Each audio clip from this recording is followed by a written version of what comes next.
Every year, right about now, people start to ask me the very same question. They say, has spring come early? They see the wattle blooming, the buds bursting on trees, and I reckon as animals, we also feel a little spring in our step. But while some attribute changes in the landscape to page turning on a calendar, the truth is that this moment in much of southern Australia is something else. It is a season unto itself, and many First Nations people recognise it as such. For gardeners, it is a fantastic moment to take action. One of the most important things you can do right now at the end of the cold season is to start sowing your summer food. So I start sowing my tomatoes, capsicums and chilies from about the end of July, and getting them growing now will mean you've got big, healthy seedlings to plant out in spring. And of course, it is way too cold in the soil right now to grow them in the garden. So instead, I start them in punnets and keep them warm and sheltered through the next few months. I use a really simple sowing mix for a lot of my seedlings at this time of the year. I just sieve normal potting mix to get those larger particles out. They can be retained for an orchid potting mix or something for bromeliads. Then I add a small amount of my own compost. Again, I sieve it to get any larger particles out. And then I add a small amount of something to keep a bit of oxygen in the mix. Now, you could just use a really good quality horticultural sand, or if you've got some perlite, that works really well as well. I really do raise seeds in almost any vessel. Today I'm going to do punnets, and you can fit quite a few plants in each because they're only having a really short stay in the punnet. Once they're up and germinated, in about 10 days or 2 weeks, I'll prick them out into a larger cell. Now these are some of my own saved seed. It's a really good variety for this climate. Produces ginormous tomatoes. The largest one I grew last year was about 800 grams. And I saved them by just squishing them out onto some toilet paper. There's probably about 20 plants in each punnet.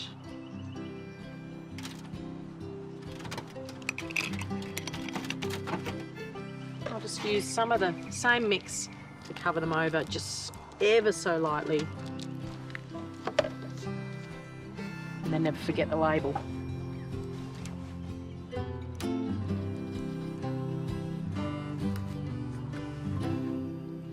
Starting seeds in the cold season means you need to keep them warm.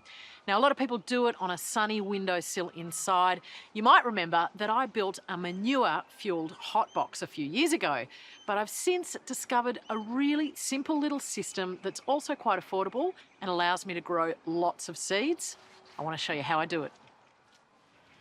As always, I've made my hotbox from things I had on hand. I had some pieces of marine ply that I picked up at the tip, and I've used some construction ply to make some edges. I'm going to line this with plastic and then fill it with moist sand.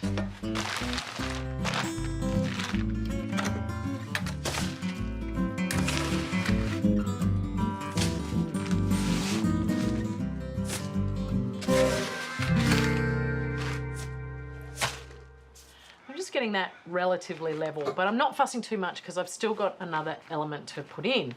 Now, obviously it's nice moist sand, which is great for growing things, but it's not very warm. And you can buy horticultural heaters for doing this, but I have found a fairly affordable workaround.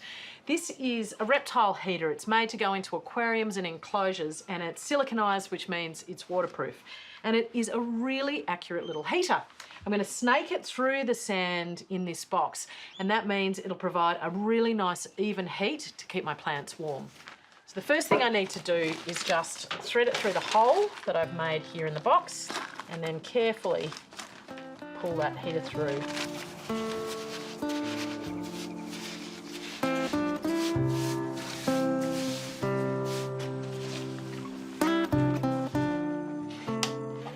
Once that's on, that cord will just heat this whole body of sand. But I'm also adding a thermostat, which means that once the probe goes in between a couple of lengths of that cord, it'll read the temperature, and if it gets too hot, it'll switch the whole system off. For a modest outlay, about $100, this little system has given me a great start on all my summer produce.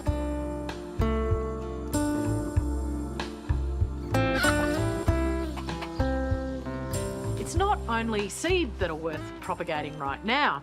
You can also get a lot of multiplication from your divisions. That is, digging things up and splitting them into new plants. At this time of year, those wounds heal really quickly. So I'm going to dig up this tarragon and divide it up.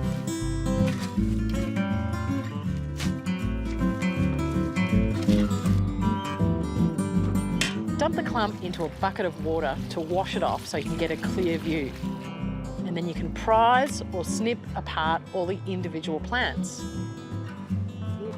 You can plant them straight back into the ground, but I'm going to pop these up to give away.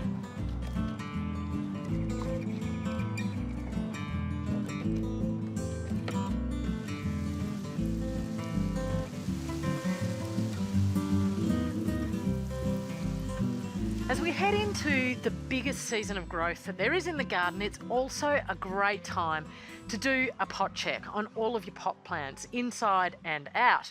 So have a really good look. Look for things that are really full and firm in the pot. Those roots have completely filled it out. Anything that's pale and really is failing to thrive, it might need a pot up. And I reckon this olive is ready for an overhaul. This olive was actually a rescue. It was dug up and chucked out, and so I chucked it into a pot to see if it would respond. It has produced lots of new growth, but it's not particularly well, and I think it needs a little bit more love in the pot. So I'm going to put it into a larger pot and use a good quality potting mix.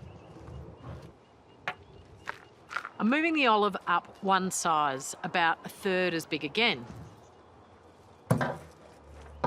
Firm it down to make sure it's going to sit stable in the pot.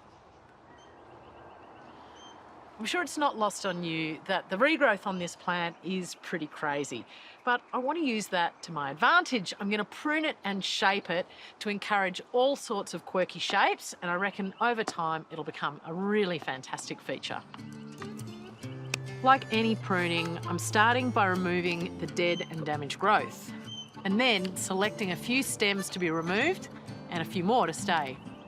And then I'll tip prune each and every one of them. That means the energy that would be in the tip is pushed into the branches below. Doing this every 3 or 4 weeks over the next few months will mean that I achieve a much bushier plant much more quickly.